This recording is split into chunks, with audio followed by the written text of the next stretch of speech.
রাহিম নারায়ণগঞ্জ সদর থানা বিএনপির উদ্যোগে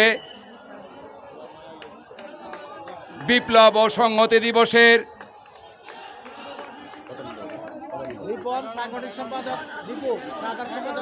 আমরা দেখতে পাচ্ছি 11 নম্বর ওয়ার্ডের বিএনপির সাধারণ সম্পাদক রিপন, সাংগঠনিক সম্পাদক বিপু, সিনিয়র ভাইস প্রেসিডেন্ট মুকুল নেতৃত্বে একটি বিশাল মিছিল আমাদের মাঝে সমবেত হয়েছে। আমরা করতালির মাধ্যমে তাদেরকে অভিনন্দন জানাচ্ছি। আজকের অনুষ্ঠানের সম্মানিত সভাপতি, উপস্থিত প্রধান অতিথি, প্রধান বক্তা ও সদর থানা বিএনপির, মহানগর বিএনপির নেতৃবৃন্দ, অঙ্গ সংগঠনের নেতৃবৃন্দ, আমরা আপনাদেরকে জানাচ্ছি মহানগর বিএনপির পক্ষ থেকে সংগ্রামী শুভেচ্ছা অভিনন্দন।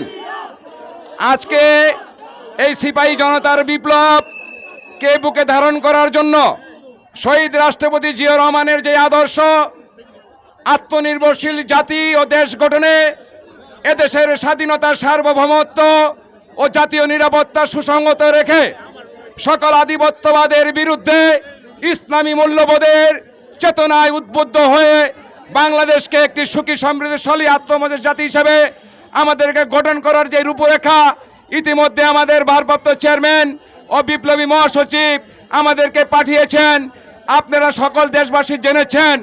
আমি শুধু এতটুকুই বলতে চাই, বিপ্লবের চেতনা বুকে ধারণ করে বাংলাদেশের বিরুদ্ধে, সাম্রাজ্যবাদ ও আধিপত্যবাদের বিরুদ্ধে যত ষড়যন্ত্র হবে আমাদেরকে আগামী দিনে রাজপথে থেকে তা মোকাবেলা করতে হবে।